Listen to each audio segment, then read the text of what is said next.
dan bid'ah sayyi'ah yang buruk, ya.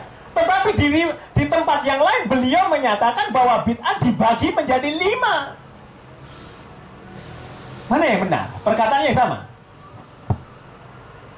Ya, kalau kita menyandarkan kepada manusia, sedangkan belum pernah Rasulullah SAW menyatakan bid'ah itu ada yang hasanah. Amma ba'du fa inna asdaqil hadithi kitaballah wa khairal hadyi hadyu Muhammadin sallallahu alaihi wasallam wa syarrul umuri muhdatsatuha wa kullu muhdatsatin bid'ah wa kullu bid'atin dolalah. Di riwayat yang lain ada tambahan wa kullu dolalatin finnar. Belum pernah ada hadza bid'atul hasanah. Sedangkan perkara Umar ibnu Khattab menyatakan orang salat tarawih, ya hadza bid'atul hasanah, itu secara lughawiyah bahasa. Beda lughawiyah secara bahasa dengan syar'iyah. Maka secara lugha bahasa, ya, contoh zaman Nabi tidak ada mobil. Sekarang orang naik mobil, naik pesawat, ya. Maka itu bila itu secara lugha bukan syar'i, maka yang dikenal dengan mustalah. Dikenal apa? Ma'amalah. Wah. Mursala, mas'alatul mursala. Seharusnya yang sudah ada. Contoh, zaman Nabi tidak ada hukum-hukum tajwid, ya, lalu diadakan hukum. Tetapi di zaman Nabi orang sudah bisa membaca semua dengan sesuai tajwidnya. Untuk mempermudah, maka para ahli ilmu memberi nama itu untuk membedakan. Kalau orang dahulu, ya, tidak perlu. Ya, sama dengan kita. Ada bahasa hiperbola, ada sarkasme, ya. Kita tidak pernah mengenal itu, yang penting begitu. Personifikasi, ya, ironi, itu kan dipelajari di dalam tata bahasa Indonesia.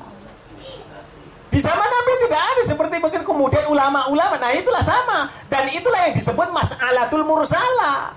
Untuk mempermudah, dapat pahala. Seandainya para penemu, mohon maaf, mobil itu orang Islam, niscaya pahalanya juga akan terus berjalan. Itu loh. Jangan kita kemudian menyandarkan hal itu.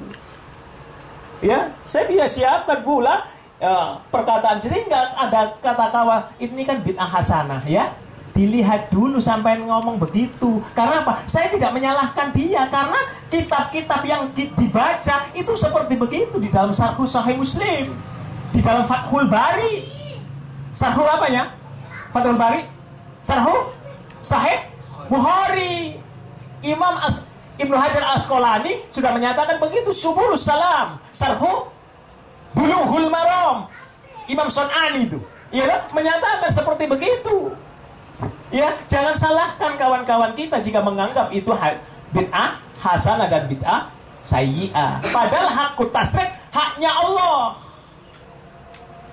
Kita tidak boleh, karena tidak ada hadis satupun yang menyatakan bid'ah itu hasanah. Tidak ada. Ya. Ada pertanyaan, Fadal? Hah? Saya mau nanya tentang sholat Jumat tuh, Ustaz. Andai kata kita posisinya di nggak dekat sutro depan, kita sudah salam nih, kita harus berbicara dulu. Terus kita harus pindah apa? Tidak perlu. Iya kan sudah gugur salah satu kewajiban itu. Jadi nggak. Atau. Orang liwat itu. Ya, atau jawabannya. Au. Hadis itu menyatakan begitu.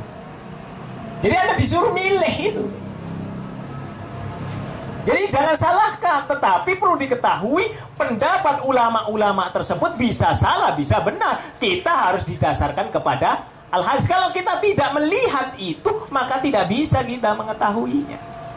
Maka pendapat kita dibantu oleh kawan kita dari Muassasah Ibnu Baz rahimahullah ta'ala. Mereka sependapat dengan kita karena tidak ada dalil yang sahih tentang hal itu. Jangan sampai kita berpendapat, kita berpindah tempat supaya banyak tempat yang kita, karena Allah nanti yang akan mengangkat, karena Allah nanti tidak teliti nanti. Na'udzubillahi min dzalik. Jangan sampai kita mempunyai anggapan seperti begitu. Ya. Semua dilandaskan kalau kita berpindah tempat hendaknya lah sesuai syar'i. Artinya berpindahnya karena mendekati sutro. Tidak boleh ada yang lain. Termasuk syahadat